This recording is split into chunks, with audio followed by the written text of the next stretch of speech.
Era el año de 1963. El calor seco del norte de México lo envolvía todo como un sudario invisible. El pueblo de Yerbabuena, en el municipio de Güemes, Tamaulipas, era poco más que un puñado de casas olvidadas entre cerros polvorientos.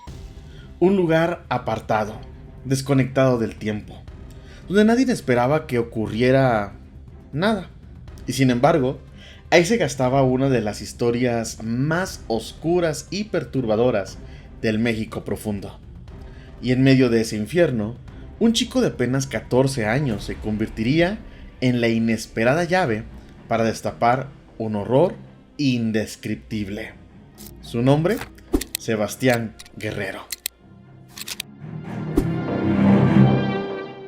Sebastián era como cualquier otro adolescente del campo, curioso, inquieto, acostumbrado a la rudeza del trabajo y la vida en la sierra, pero también tenía algo más, algo que lo hacía diferente: valor. Una tarde, mientras exploraba cerca de la cueva a las afueras del pueblo, Sebastián escuchó algo extraño: cantos grupales, susurros febriles y un murmullo que no era del viento. Movido por la intriga, se acercó sigilosamente y lo que vio lo marcó para siempre. Dentro de la caverna, iluminada por antorchas improvisadas, se desarrollaba un ritual macabro. Hombres y mujeres en trance, algunos desnudos, otros con los rostros cubiertos de barro, sangre, danzaban en torno a la figura central. Una mujer joven, de rostro severo y mirada penetrante. Era Magdalena Solís. En su mano sostenía una copa improvisada llena de sangre humana. Sebastián vio como un cuerpo sin vida era arrastrado al centro del ritual. No era teatro, no era superstición campesina, era real. Magdalena no solo era la líder espiritual de esa secta, no, para ellos era la reencarnación viva de una diosa azteca. Y su sed no era simbólica, era literal.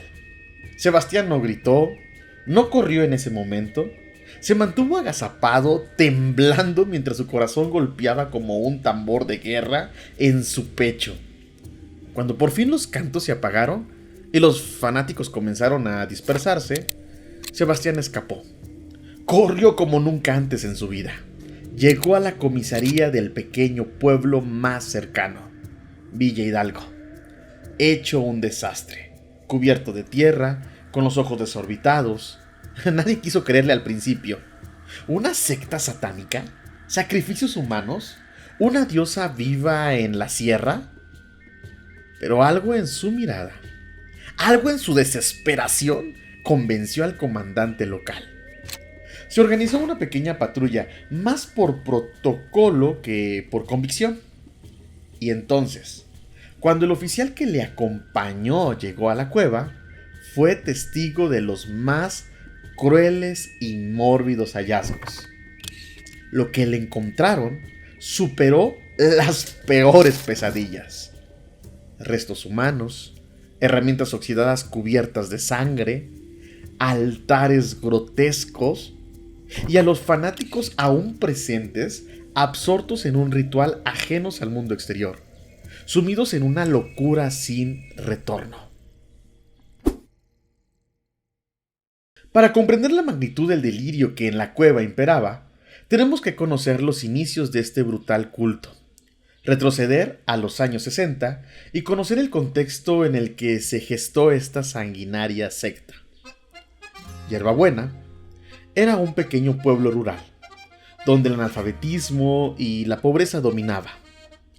Aislados del resto del país, sus habitantes vivían con la esperanza de que algo en cualquier cosa pudiera sacarlos de la miseria.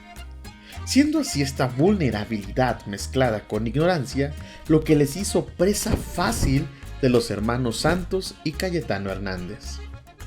Los hermanos Hernández eran charlatanes de oficio.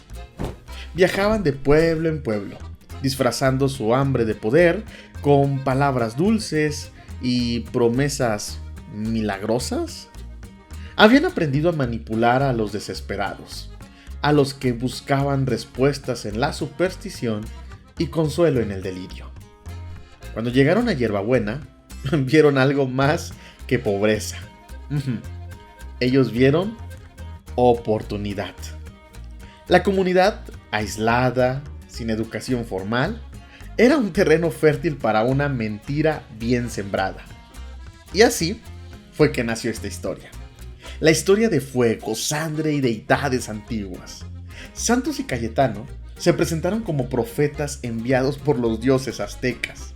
Hablaron de la llegada de una nueva era, del resurgimiento de los poderes ancestrales, del regreso de Texcatlicloca y Huitzilopochtli.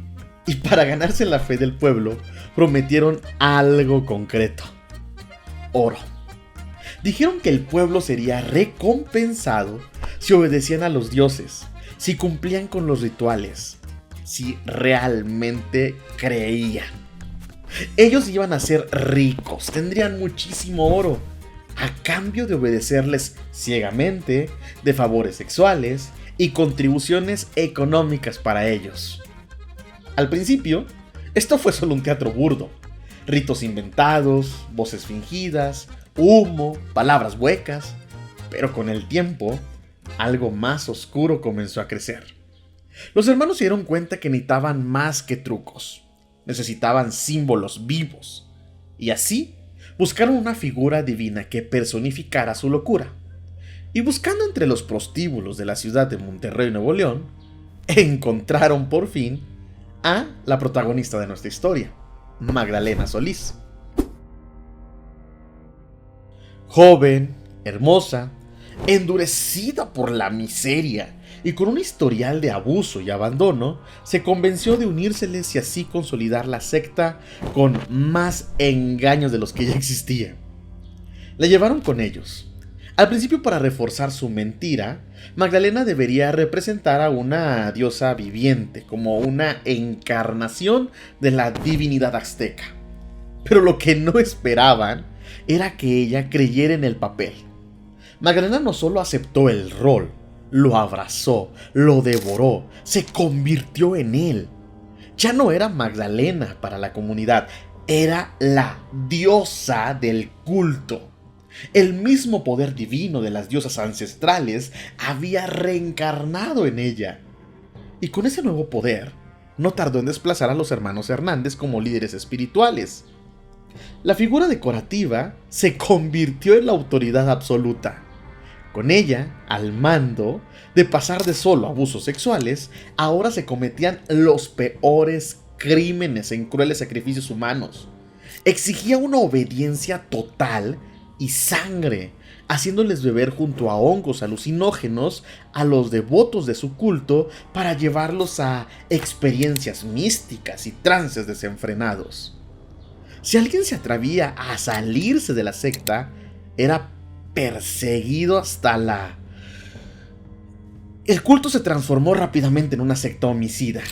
Magdalena organizaba rituales donde las víctimas, consideradas impuras o traidoras, eran torturadas y asesinadas frente a los creyentes. La sangre era recogida en cálices rústicos y mezclados con estas drogas alucinógenas y se les daba a beber a todos como parte del rito. Y lo peor es que el pueblo creía. Convencidos por el miedo, el éxtasis y la sugestión, los habitantes de Hierbabuena encontraron y entregaron sus almas y sus manos a una criminal, a la que llamaban diosa sedienta de sangre. Por su parte, Santos y Cayetano, que habían plantado la semilla del engaño, terminaron siendo devorados por su propia creación. Pasaron de líderes a peones y finalmente también serían víctimas. Magdalena Solís había pasado de ser una estafadora más a convertirse en la sacerdotisa de la muerte, una figura temida y reverenciada en igual medida. Para muchos expertos en psicología criminal, el caso de Magdalena Solís es un claro ejemplo de lo que se conoce como psicosis teológica, una condición en la que la religión se convierte en una obsesión delirante totalmente. Magdalena no solo creía que era una diosa, sino que sus actos de violencia y en su mente, o sea, era una forma de cumplir su destino sagrado, y esta distorsión de la realidad la llevó a crear un mundo en la que su violencia pues era justificada como parte de un ritual divino, alimentada por delirios de grandeza, totalmente en la manipulación de los Hernández al inicio y después de toda la comunidad, fue el detonante de los crímenes narrados anteriormente en todo este video. Su nula salud mental no solo le afectó, sino a toda la comunidad de Hierbabuena, convirtiéndola en un escenario de horror y caos totalmente. La caída del culto llegó de manera inesperada. Sebastián Guerrero, aquella noche que caminaba cerca de la cueva, sería el héroe para ponerle fin a la existencia de un culto satánico que divinizaba a una mujer cruel y despiadada con sus adeptos. Al inicio, como ya les contaba, pues no le creyeron en la comandancia de policía. Solo uno de estos, quien le acompañó hasta las entrañas de aquella cueva, donde el frenesí alocado de hombres y mujeres desnudos bailaban al son del fuego, bebiendo la sangre de sus víctimas. Fue extraño que al día siguiente, este comandante pues no se presentara a trabajar. Y en sí, fue esto lo que motivó que por fin un séquito de policía se movilizara a buscar al chico y al compañero oficial de ellos en la comandancia. Que para cuando fueron a buscarlo, principalmente, ya no vivía. Era una víctima más de esta despiadada secta. Magdalena Solís fue detenida junto a varios de sus seguidores. Algunos intentaron resistir, otros murmuraban oraciones incomprensibles mientras sucedía el arraigo, y Magdalena, altiva y sin mostrar un solo gesto de arrepentimiento, declaró que era una diosa, que ningún castigo humano podría tocarla, y sin embargo fue condenada, sentenciada a 50 años de prisión. Magdalena Solís se convirtió en uno de los nombres más infames de la historia criminal de México. No por su número de víctimas, sino por la brutalidad ritual y el delirio colectivo con que logró sembrar a toda la comunidad de Hierbabuena. Pero todo eso se supo gracias a un chico valiente, Sebastián Guerrero, quien nunca quiso ser un héroe. Pero a veces, en los rincones más oscuros del mundo, basta una sola luz, por pequeña que sea, para revelar el horror y romper el silencio. El caso de Magdalena Solís plantea cuestiones sobre la influencia del mal y cómo usa a psicópatas, narcisistas, para oscuros y crueles intereses. Una premisa que escribiera el rey Salomón en Proverbios 14:12 cita: hay camino que al hombre le parece derecho, pero su fin es camino de muerte. Seguir ciegamente a un líder religioso puede ser el inicio del caos, horror, desesperanza y muerte. Suscríbete al canal para que YouTube te avise de nuevos videos. Voy a estar compartiendo con ustedes algunas historias fascinantes, sobre todo interesantes, aquí en el canal. Así que ayúdenme a darle el mucho pulgar arriba, compartir con sus amigos y nos vemos en otra aventura. Que tengan un excelente día o excelente noche, no sé en qué hora lo estén viendo. Familia Casuliver, los amo a todos y nos vemos allá siempre. ¿En dónde, Claudio? Allá, en la cima del éxito.